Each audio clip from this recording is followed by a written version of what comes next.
এই শীত সকালে কেমন আছো তোমরা? অনেক দিন পর আবার আমি এলাম তোমাদের কাছে। তবে আজ কবিতা নিয়ে আসিনি বন্ধুরা। আজকে আমি আমার অনুগল্প নিয়ে এসেছি। গল্পটি হলো হরিপদের লটারি।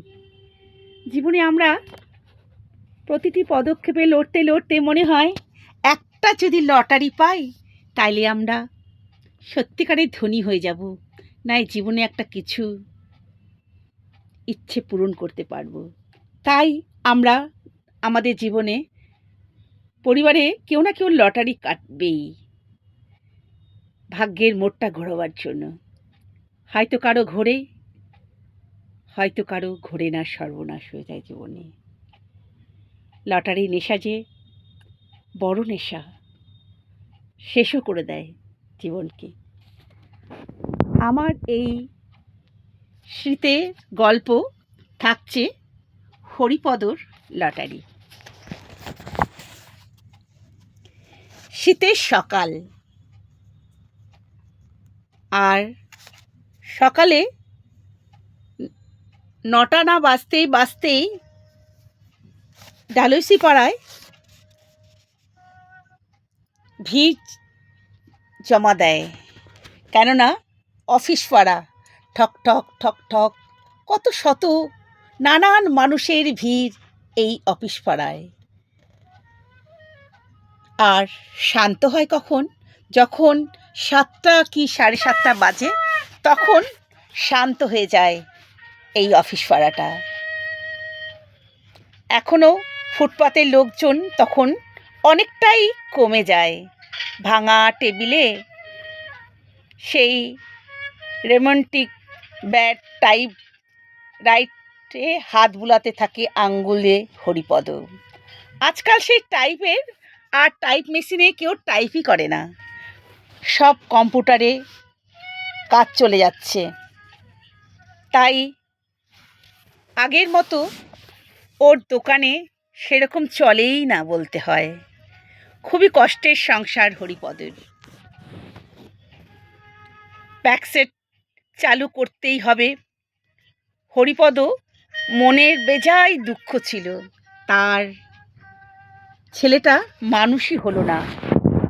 অভাবের সংসার, মেয়েটারও বিয়ে দেওয়ার খুব বাবা মায়ের তোড়চাড়। আজও হরিপদ তার মেয়েকে বিয়েই দিতে পারল না। টাইপ করে সংসার কতটুকু চলে? খুবই কষ্টে কোনো রকম হরিপদর দিন চলে যেত। এখন সব জিনিসের কত দাম বেড়েছে। সংসার চালাতে হবে সেদ্ধ ভাত খেয়ে, কখনো মাছের ঝোল ভাত খেয়ে কোনো রকম সংসার কেটে যায়। লোকজন কম্পিউটারে সবই টাইপ করে নেয়। হরিপদর কম্পিউটারে তো আর নেই, সে কম্পিউটারও চালাতে জানে না, যেহেতু সে তখন কম্পিউটার ছিল না। এখন আধুনিক যুগে এখন এসব কম্পিউটার, মোবাইল, এসব ফোন এসব হয়েছে। এখনও হরিপদ কিনে উঠতে পারিনি কোনো কিছুই। রবিবার ছুটির দিন, সোমবার থেকে আবার ফের ব্যস্ত সেই অফিস পাড়া।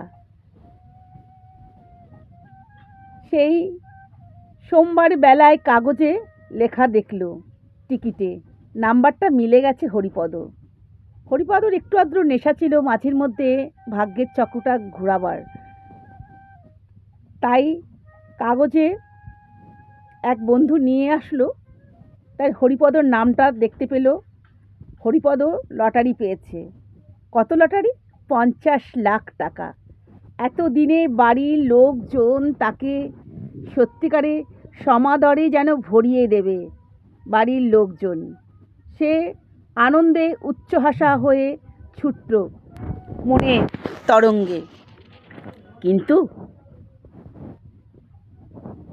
একদিন সেই সময় তার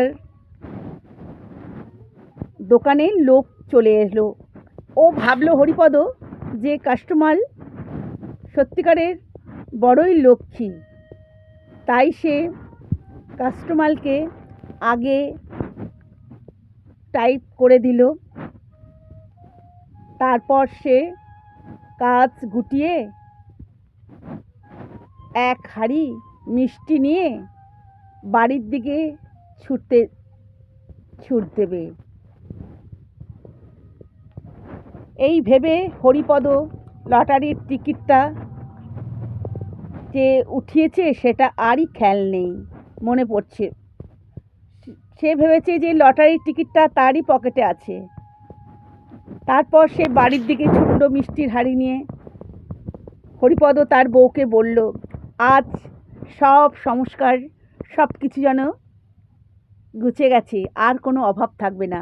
এবারে সে স্বাচ্ছন্দ্যে নিঃশ্বাস ফেলতে পারবে, তার মেয়েকে বিয়ে দিতে পারবে, আর কোনো টেনশন থাকবে না। এই বলে হরিপদ মিষ্টির হাঁড়িটা তার বউকে তুলে দিল। তারপর তার বউ বলে উঠল, কোথায় তোমার লটারির টিকিট, কোথায়? হরিপদ তখন টেনশন হয়ে গেল। সে এ পকেট সে পকেট নানান জায়গায় খুঁজতে খুঁজতে কোথাও লটারির টিকিটটা পেল না। তার শ্বাস যেন বন্ধ হয়ে যাচ্ছে, ঘাম ঝরছে সারা শরীরে। তারপর সেই টেনশনে শ্বাসে কষ্ট পেয়ে হঠাৎ শ্বাস রুদ্ধ হয়ে গেল। সঙ্গে সঙ্গে ডাক্তারকে ডাকলো তার ছেলে মেয়ে, কিন্তু শেষ রক্ষা করা হলো না। হরিপদ লটারি তো পেল না। শেষে সে শেষ নিঃশ্বাস ত্যাগ করল। অবশেষে তখন ডাক্তার এসে বলল, হরিপদ আর নেই, আর নড়াচড়া করছে না। কথাই আছে না,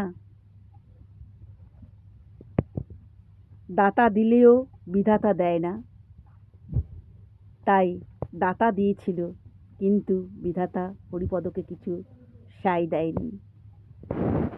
হরিপদর জীবনটা যেন ফ্যামিলির আরও কষ্ট ভেঙে চুরচুর হয়ে গেল। কেমন লাগলো বন্ধুরা আমার গল্প হরিপদর লটারি? জানাবে, পাশে থাকবে, লাইক কমেন্ট করো। অনেক ভালোবাসার সহিত।